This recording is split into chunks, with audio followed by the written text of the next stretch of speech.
Hello, all of my Viking friends. I am so happy you can join me.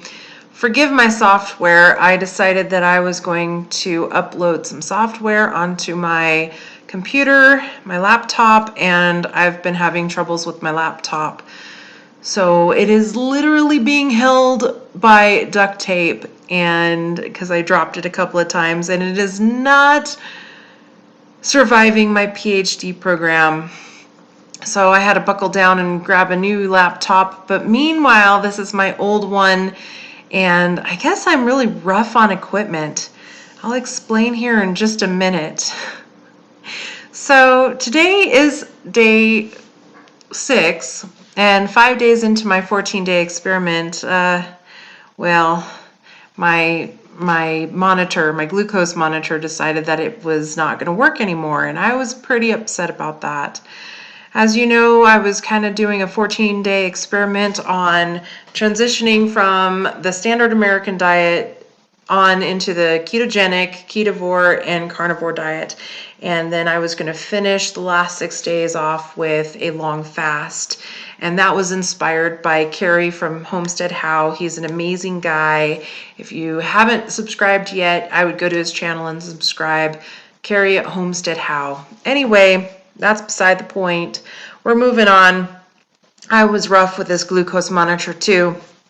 All the shenanigans that happen in my life, I must have busted it or something because it quit working on me. I was really upset, and so removing it was quite the ordeal too. I decided that I was going to peel it off. I did some Googling and I said, just peel it off, no big deal. And I decided to peel it off. And have you ever removed a nose hair and that crying sensation afterwards, the sting, the pain? That's pretty much what it was, is that adhesive was so mounted on my underarm fat that it just didn't want to release. And I yanked that thing off and I just about screamed. It was so painful. And I was going to attach another one and start at day 6 and continue that 14-day and even extend the experiment. But then I decided, after that painful, excruciating experience, I decided that I was just gonna call it a day. But I was able to get 4 whole days out of the experiment, and it was kind of intriguing, and I will explain. So if you watched my last video I uploaded, I had an IKEA experience. IKEA's different, we'll put it that way. I didn't know that they had a restaurant. I know that they did the smorgasbord, but I didn't know that they actually had a restaurant there, and I was actually disappointed in them. They had a lot of plant-based foods and a lot of carbohydrate-based foods, we'll put it that way. So not ketogenic friendly at all, not ketovore friendly, and definitely not carnivore friendly. As I found out, I had their meatballs, and turns out that their meatballs are really heavy in carbs. That was that, and it kicked me out of ketosis. And so after mulling things over, I decided that I was going to try this experiment out. So that night I decided to eat a cheeseburger on the standard American diet, just like anybody else would be on that kind of diet. I had a couple of cookies, I had a piece of chocolate, I had 2 normal pieces of chocolate, and then I finished that afternoon with a little cup of ice cream, just regular ice cream, lots of sugar. And then I attached the glucose monitor to the underarm. Surprisingly, that part didn't hurt at all, even though there's a little needle on that. I thought it was going to be very painful. It didn't hurt one bit. I didn't even know that it was attached. It did kind of irritate for the rest of the night. It was kind of, like a Band-Aid, I guess, like a bumpy Band-Aid. So I just had to be careful doing things like dishes and other things around the house. And that night I slept, because I roll around usually, so I slept on my right side. And then I had to purposely make it a point to roll onto my left side and sleep on my left side, because then I would find out when I rolled over that I couldn't really sleep on my right side without bumping it, irritating it, and so on and so forth. So it was a learning curve how to get used to this irritating thing on the back of my underarm. But other than that, it was pretty easy, pretty self-explanatory, no big deal. And then I read my glucose, so that was a learning curve too, trying to figure out the learning curve on how to read my glucose. But it kind of read it as long as the phone was in proximity. There were a couple of times where I did have to plug in my phone to charge, and I left it on the charger in various spurts, and it would stop reading because it was no longer in close proximity of me. So as you can see, as I posted up here, the glucose was rather high for the rest of the evening, and then throughout the night, I think, and then in the morning. And the glucose levels of a normal individual should fall anywhere between 70 around and 99. I think it's a parts per milliliter of blood, and that is about a standard for a very healthy, metabolically fit individual. And when you eat carbohydrates, what happens is the individual should see a glucose spike up to about 140, give or take, and then it will slowly drop down under 100 again. About an hour to 2 hours afterwards. When a person has metabolic syndrome, that's a whole different story. When they're insulin sensitive, insulin resistant, or they have hyperinsulinemia, that's where the problems lie. And I'll get into that here shortly. So, as expected, I had a carb crash, and the next day I felt absolutely miserable. I cannot tell you what going from a very zero carb, 0.01 carb lifestyle to, gosh, I must have had 150 carbs that previous day. It was insane. It was almost like I had a hangover. I had a carbohydrate hangover. And my glucose remained over 100 pretty much all day long. It spiked to 140 when I had a ketogenic meal, and then it descended down into the 70s range, but then it also spiked again into the 130s after I had dinner, and then another spike after having Carnivore ice cream. So there was that whole mess. And then the next day, I had fasted in the morning. I actually did still feel kind of bad a little bit. It was still like a residual hangover kind of thing. And then I charged my phone, as you can see in the break, and my glucose levels actually remained below the hundreds mark, even dipping down into the 80s there for a minute. And I had a ketovore meal, which then spiked my glucose back up into the 90s. So at this point, you would think, looking into this, this is a classic example of what a metabolically fit individual would look like. And then you notice that I never exceeded the hundreds. I felt a lot better as time progressed, and I was able to get a lot of chores done actually. And surprisingly, my glucose levels absolutely plummeted at night. It plummeted into the 60s, but I wasn't surprised. I didn't feel bad.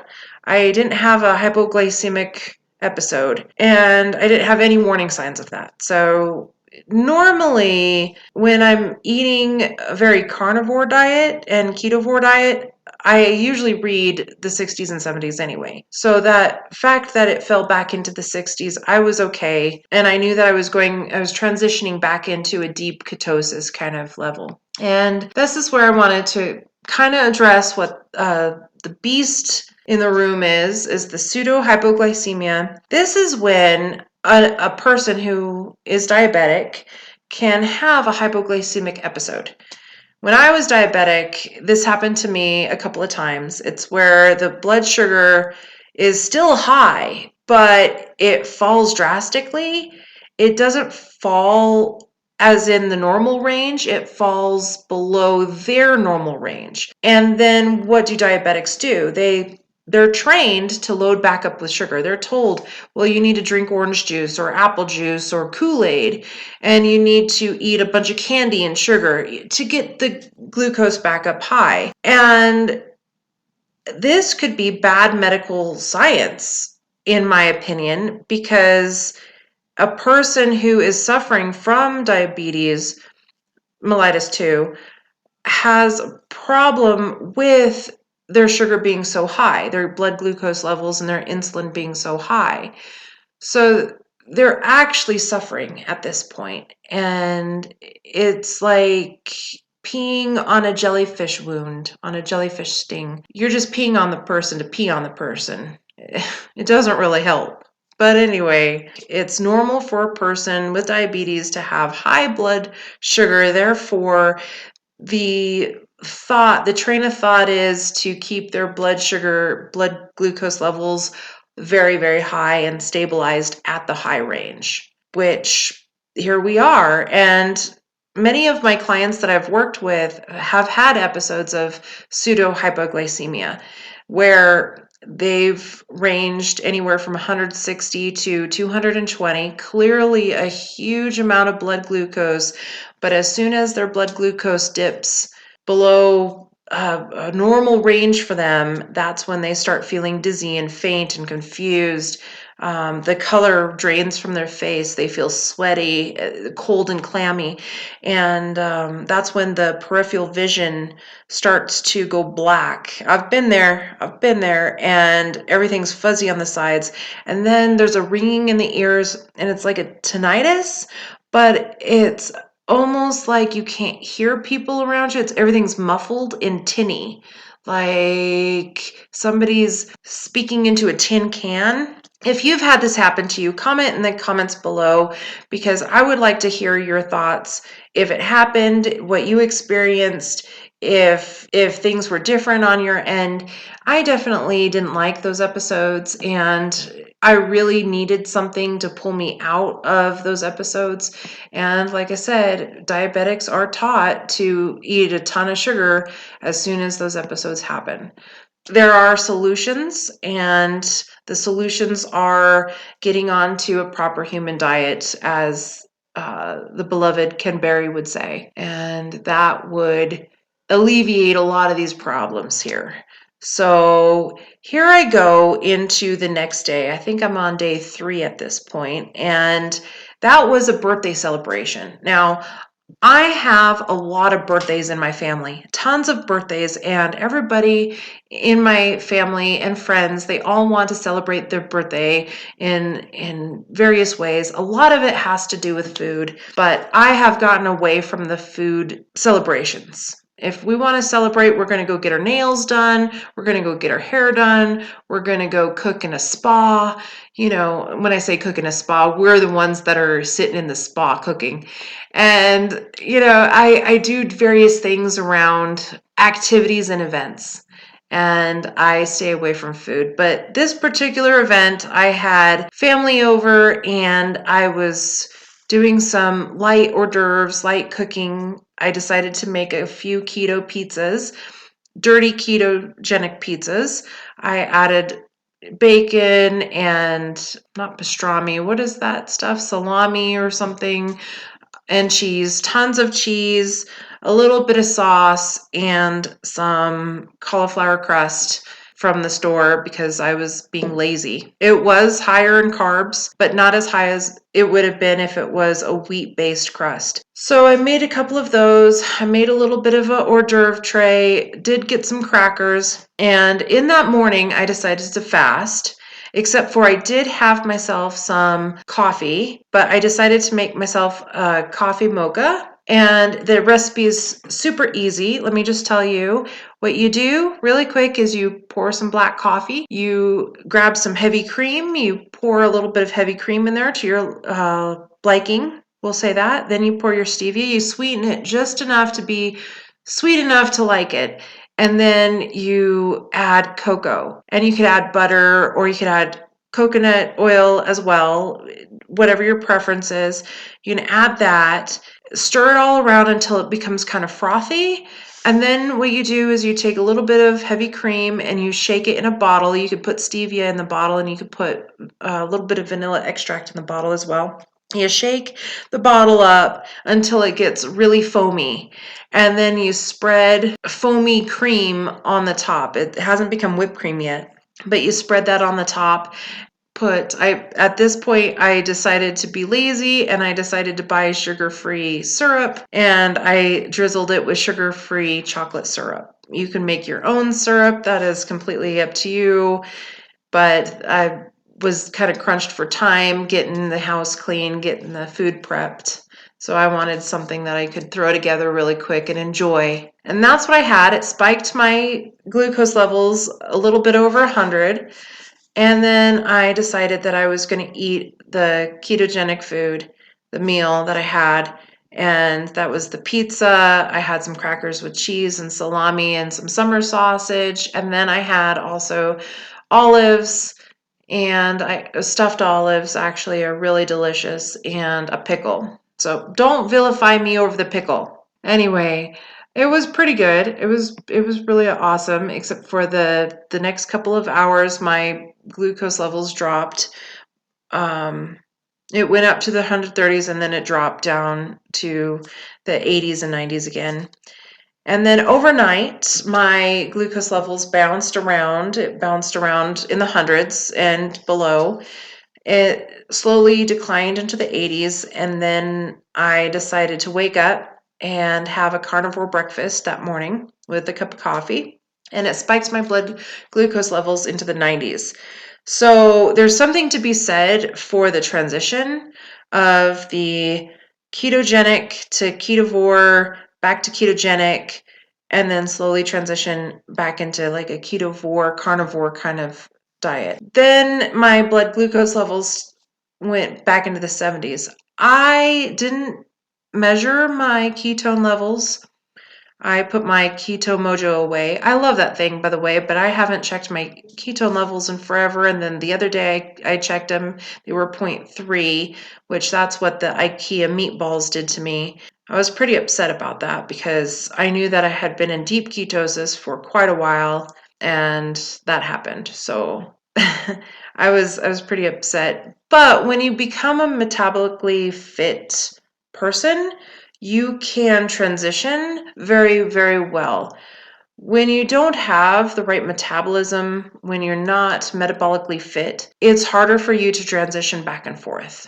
So that leeway that you have is very tight, so to speak. For example, if you decide that you want a banana one afternoon, it's going to take you a lot longer to get back into ketosis, get back into fat burning mode than it would be if you were metabolically fit and you decided to have that banana. Now, you can't do that all the time, and that's why when I say if you're going to cheat, it has to be deliberate, it has to be planned. You have to do it with gusto, do it within a 6-hour window, and then after that, you got to put it all away. You got to discard all of the food that you cheated on with. You got to discard everything. Give it to the neighbors, give it to the friends, give it to the dogs, give it to the chickens, and you've got to get back on the boat. And that will keep you on track. This is really hard in the holiday season. If you can't do it, and you know that you can't get back into the boat afterwards, that you're going to get comfortable back on the sad American diet or the standard American diet, you shouldn't cheat, because the only one that you're cheating is yourself. And some people need it to keep sane, and some people go insane. Only you know what you need to do. And that's my 2 cents.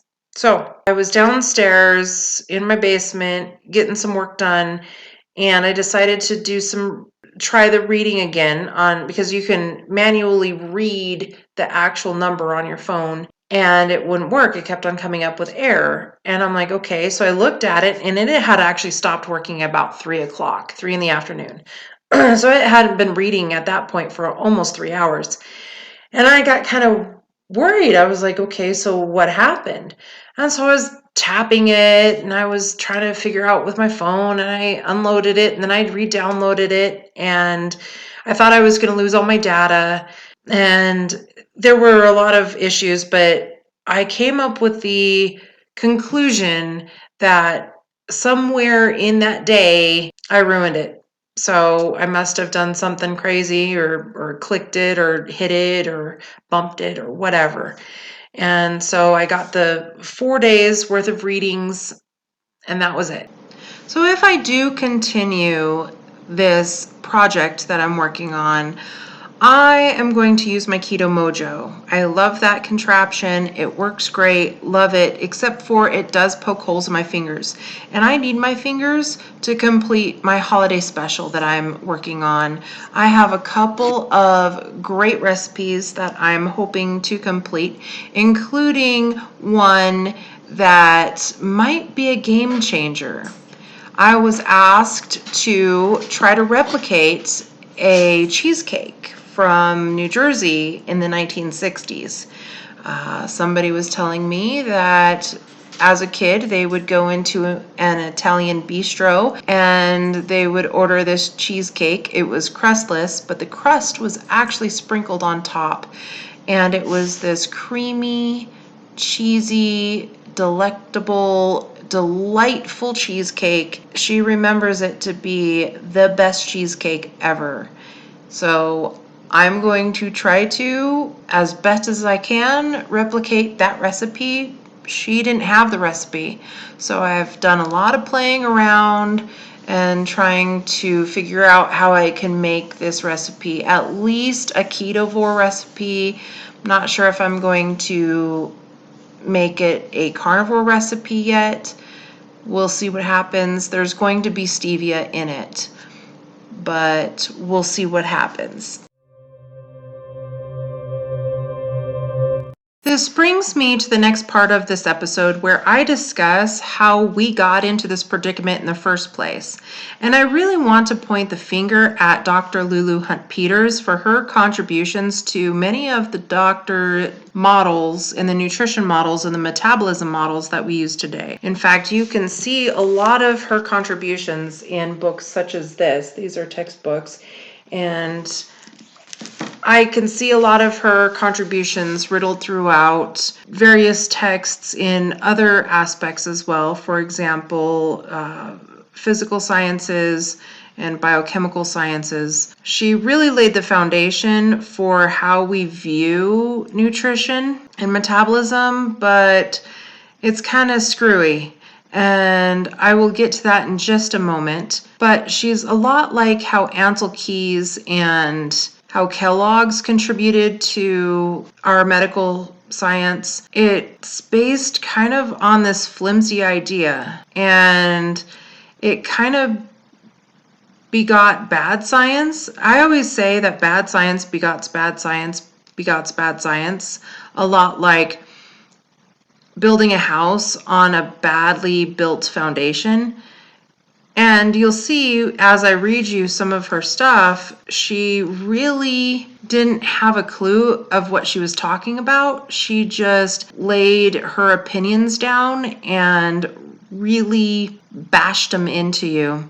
And she was very condescending. She was very, patronizing. And she really didn't treat a lot of people well. Now, I want to say that she was a doctor in an era where women weren't really allowed to be anything except for in the kitchen cooking dinner or in the living room knitting socks. She was a doctor in her own right, and she was able to buck the system enough to be accepted in society and to write a book and have it published. This was an era before World War II. This was an era before the Titanic was really being built.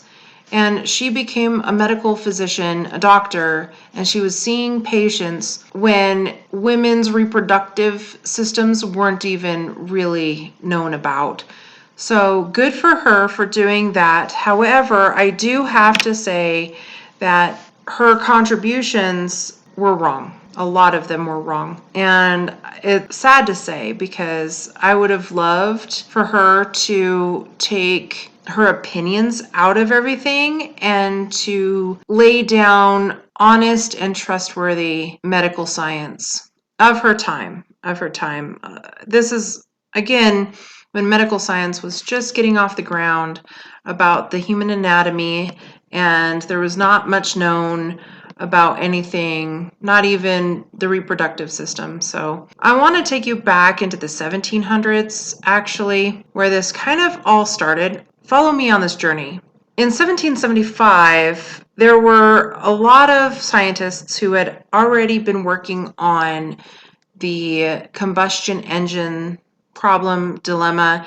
How do you create the best combustion engine? And it kind of stems with fuel. So a lead scientist decided, his name was Anton Lavoisier. I just butchered his name, I'm sorry. He decided that he was going to calculate the efficacy of fossil fuels in combustion engines. Just like his colleagues, just like his peers, he was trying to figure out what the best fuels were to get these machines to work amazingly. And this is when combustion engines were really, really not used in everyday anything. They were just kind of playing toys, as you will. And he was working on the fossil fuels that were going into these combustion engines versus wood versus coal versus, all the different various stuff that you can feed a combustion engine to make steam and all that. And he decided that he was going to equate the carbon dioxide thermal energy equation to how animals also used fuel as well. And the common denominator was the calorie. The calorie was the unit of measurement that they used to determine what fuels a combustion engine. And this is where the groundwork started. The human anatomy was considered a combustion engine. The whole anatomy was considered a machine. And so the metabolism absolutely must be a combustion engine. That's how the human body was viewed, was we were a machine, and there are parts that are replaceable, obviously. Just how do you replace body parts, right? And not only that, but you fuel them. And how do you fuel machines? Well, you fuel machines with various things, but it all equates to the same. A calorie is a calorie is a calorie is a calorie. And this also laid the foundation to what in 100 years Dr. Lulu Hunt Peters decided to use. And in the 1820s, a scientist named Nicholas Clement decided to use the calorie to establish the human body's thermal combustion process. And he really laid the groundwork for that. So solidified the fact that the human body is a combustion engine. And there were other scientists in and around that era that decided that they were going to work on the same philosophy too. And there's a lot of publishings here and there and schematics and stuff, and you'll see a lot of the work scattered, but nothing really solidified until Wilbur Atwater decided that he was going to take it into his own hands to study. In the late 1800s, early 1900s, he decided that he was going to take a bomb calorimeter where the outside was filled with water and the inside was an air chamber that was hooked up to electrical charges. And he started throwing stuff in there. In fact, he made a huge calorimeter and he would stick animals and other things in there, and then he would determine how much heat they produced. And then he moved up into throwing other humans in there too, and would have them do various activities. And he would determine how much heat, carbon dioxide that they produced. And then he electrocuted various foods to determine their caloric value. And so this system assigned these caloric values to all of the stuff that he threw in the calorimeter that he had. And he determined after various experiments that proteins and carbohydrates were about 4 calories per gram, while 9 calories per gram of fat. And Atwater's work actually helped Dr. Lulu Hunt Peter in her pursuit of nutrition and metabolic health. But she wrote a book in 1918, Diet and Health with Key to the Calories. Now, before I get into the book, I just have to warn you, not only was she not professional, but she was arrogant, pompous, condescending, pretentious, and she often inserted her own opinions about politics.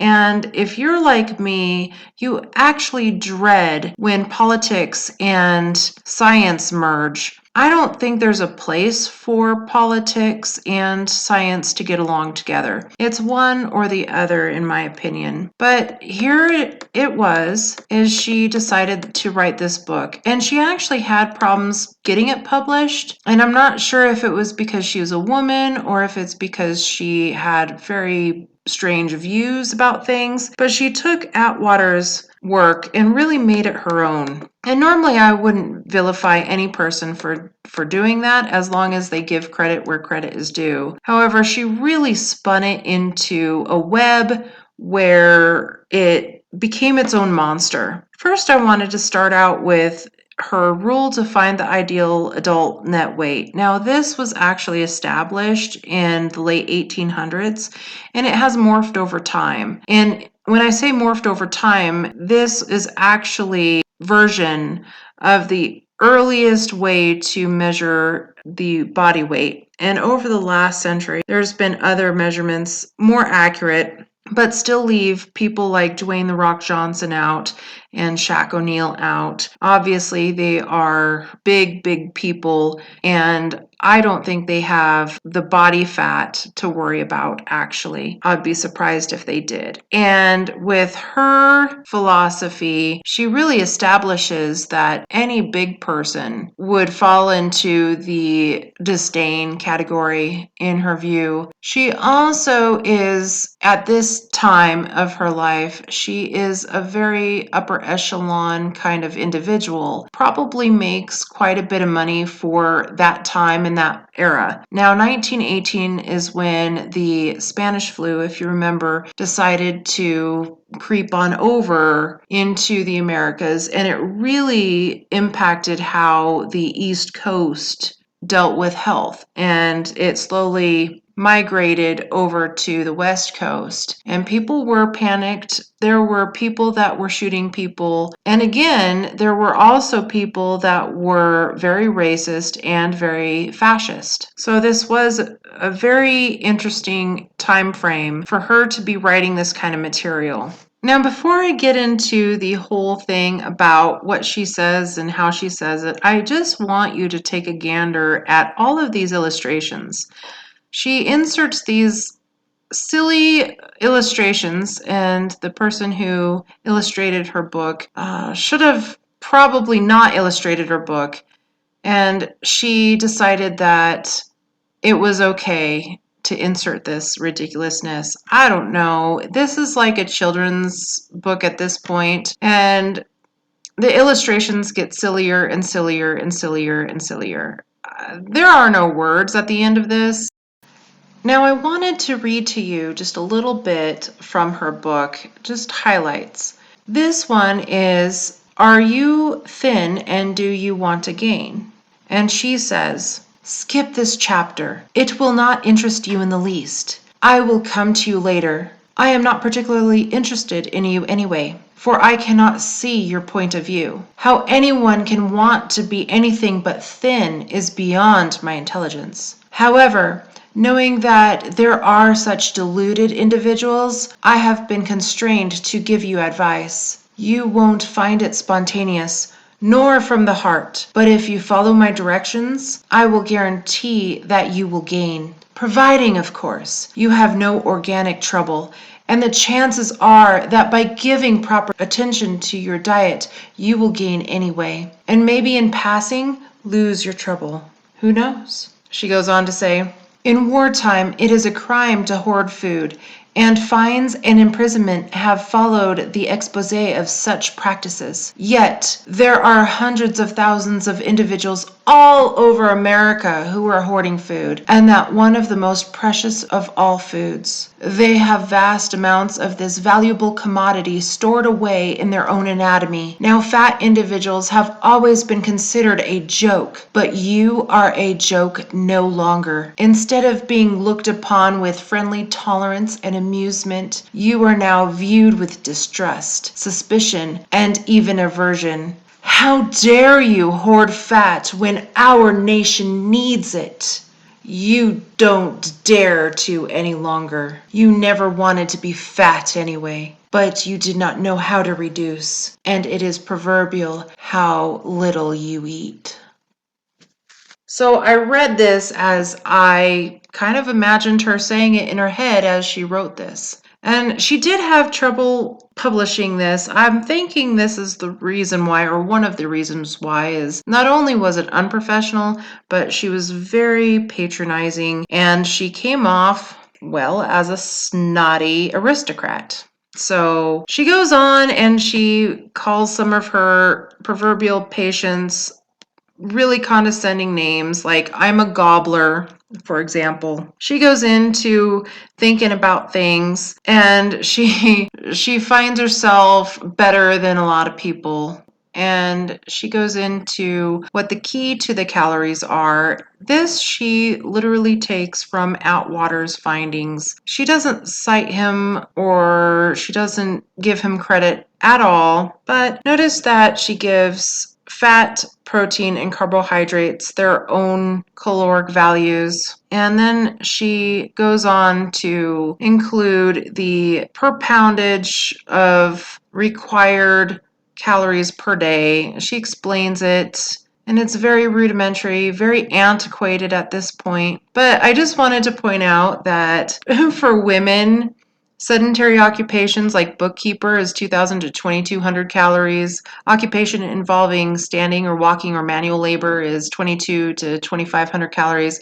And occupations requiring strength, kind of like laundresses, 2,500 to 3,000 calories. And obviously, she's just talking out of her butt at this point. She really goes into how fats are bad. And so she really lays the precursor why fats are so fattening, because carbohydrates and protein have less calories per ounce than fat. And so you notice that has infiltrated our modern nutrition literature. She goes on to talk about proteins, fats, carbohydrates, mineral matter, and vitamins. Now, she does admit that vitamins are necessary for growth, but they're not thoroughly understood at this point. However, their importance has been demonstrated. Not torture on animals, just FYI. And the work like beriberi, scurvy, and rickets has laid the foundation of the importance for vitamins. However, as long as you are eliminating the calorically dense foods, you should be healthier than if you were to add vitamin enriched foods. That's what you find today. As long as you eat calorically stripped foods, then vitamins aren't really that important. And then the balanced diets, her foundation really lays the groundwork for what a balanced diet should be. And she goes into dry proteins versus fats and stuff like that. I wanted to point out, though, the constipation. And she talks about a too concentrated diet or a diet containing too little roughage. And she goes into this whole explanation of how Japanese seaweed is excellent for this kind of problem.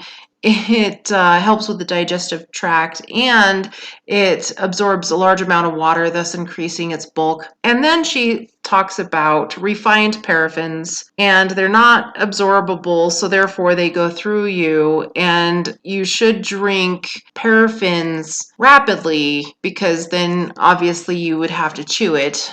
And mineral oils will make fine mayonnaise dressing. I don't know about this. She also emphasizes exercise, but not in the way that you would think. She definitely talks about exercise later on in her book. The brain, she says, does not use up calories, but it's the activities that you do that use up calories.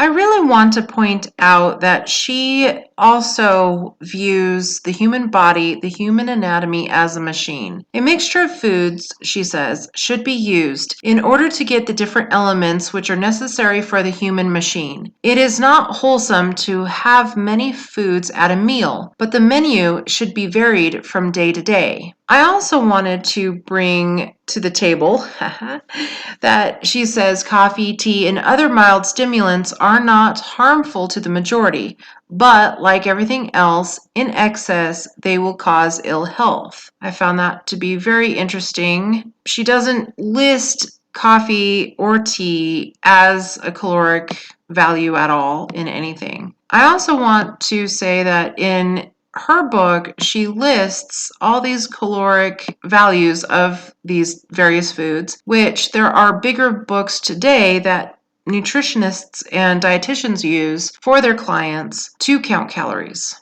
And in fact, some apps do this same thing. So this particular method actually expanded from here. She does say that white, gluten, rye, whole wheat, etc., particularly same caloric value per same weight. There is so little difference between the caloric value of gluten bread and other breads that it is not necessary for reducing to try to get it.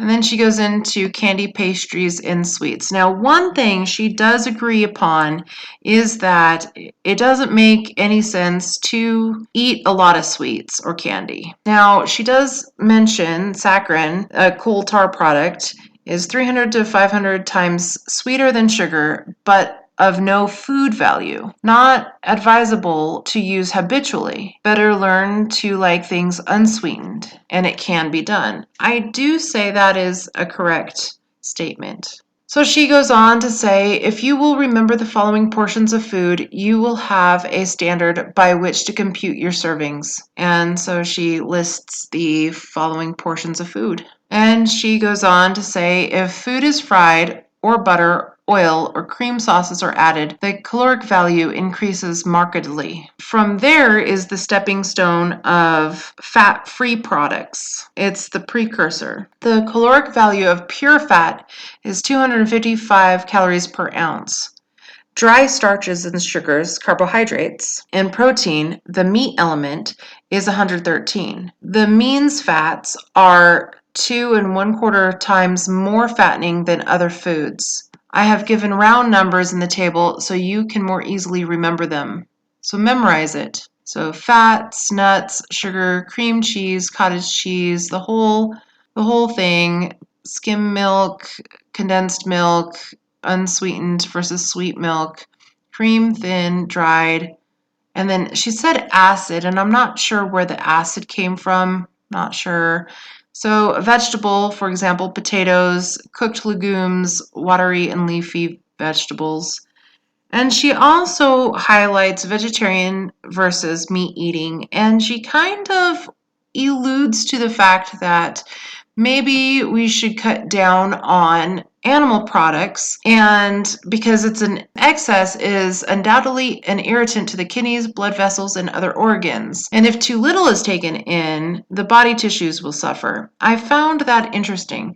So she pretty much is on this whole bandwagon of you need a little bit of protein from flesh, but you should honestly get a lot of your protein from plants as well. That to me is very interesting, and she gives various reasons why animals eating meat exclusively are more vicious. I find that funny. And survival of the fittest, I guess, right? I don't know. Anyway, she goes into the whole thing about the animal protein is more easily digested, which it is, and 97% is assimilated because it is, well, animal, and so it is more to be desired, especially by children and youth, and that the vegetable protein is encased in cellulose. I'm not exactly sure. I thought it was oligosaccharides, but we'll go with that.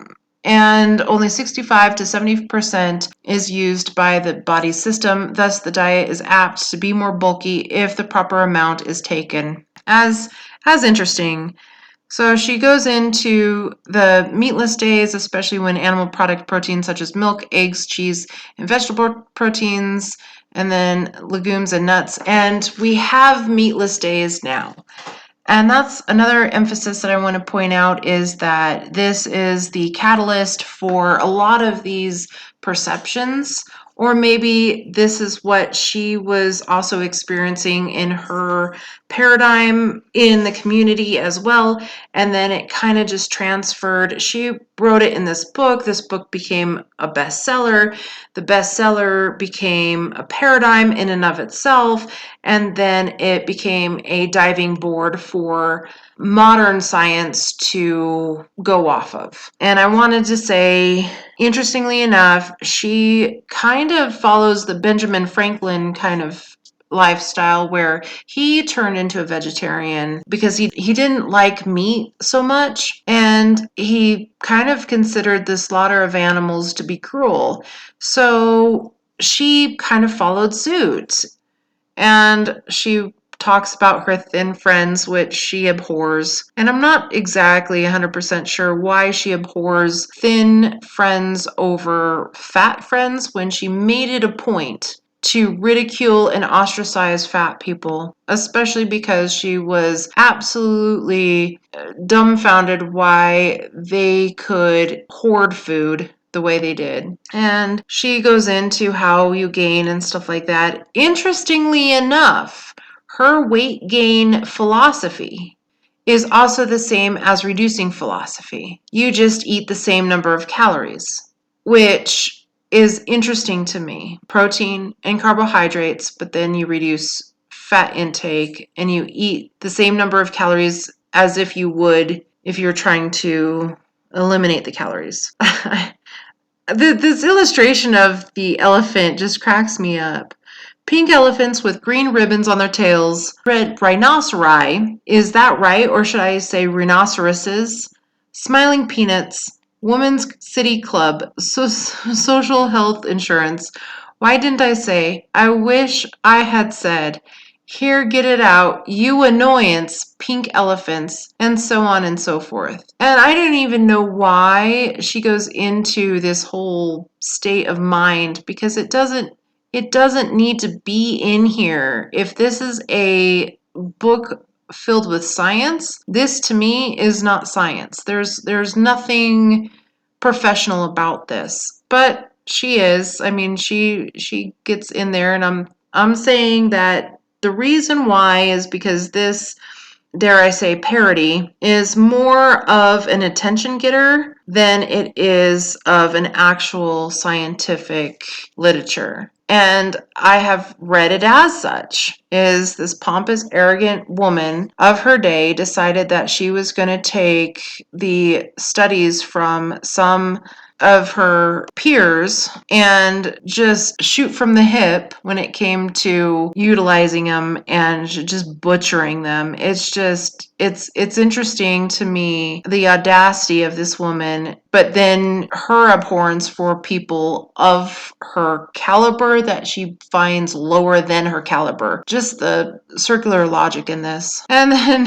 she is something else, let me tell you. She goes into her whole thing. I don't know. You'd have to read it yourself. A lot of this you can't really trust anymore. This is very, very antiquated. But I wanted to get to the chapter of exercise. Now, she goes into the importance of exercise, but women back in her day didn't exercise. Instead, they were more soft exercises. They were never exercising, because women back then were supposed to be frail and feminine. And so she says there are hundreds of exercises you can take. If you will notice Little Rascals illustrations, you will find many good ones. Those illustrations, the beginning of this chapter, are excellent. And she goes into exercises.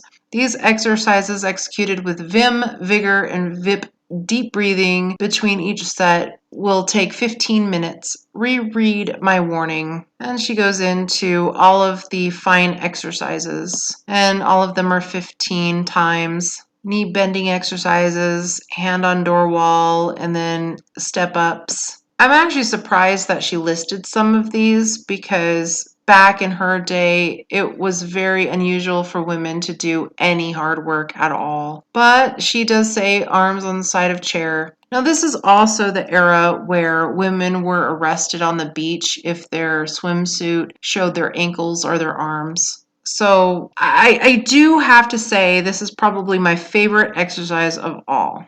Brush hair vigorously, at least 200 double strokes all over the head. Military brushes are best. If you can't purloin a set of your husband's, 2 ordinary brushes will do. Now shake out the loose dandruff. This is one of the best exercises and must not be omitted, for it accomplishes 2 purposes. It is a good arm and chest exercise, and it gives a healthy scalp absolute free from dandruff.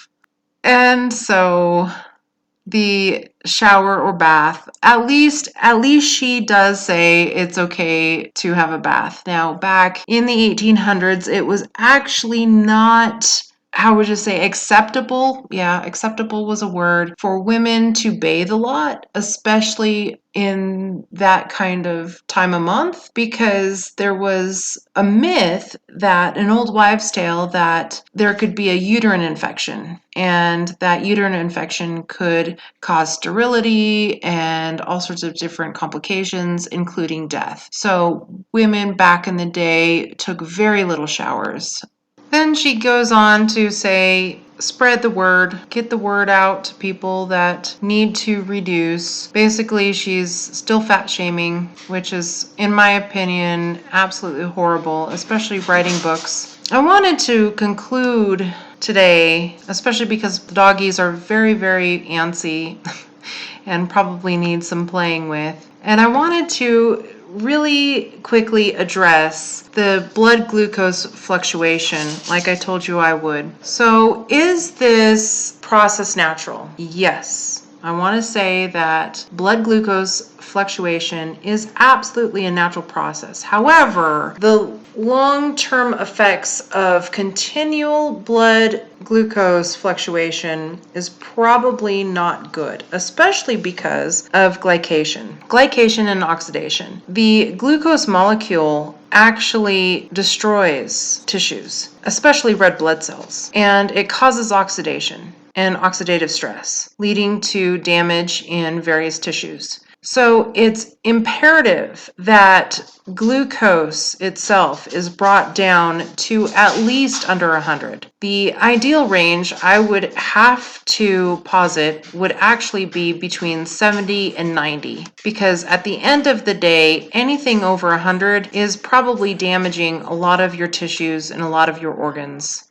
Suffice it to say, elevated blood glucose levels creates a cascade of events that can lead to hyperglycemic episodes and pseudo-hypoglycemic episodes, which can be detrimental to your health. And here we are with a medical paradigm that allows people to have an elevated glucose metabolic state and an insulin metabolic state, and therefore it cascades into more problems, more harmful events that eventually lead to people's death. And we are now seeing an influx of people dying of metabolic problems. And that's where I really want to focus on this, is people watching this, and I want the word to get out here, is if you suffer from metabolic syndrome or anything thereof, it is completely and 100% reversible.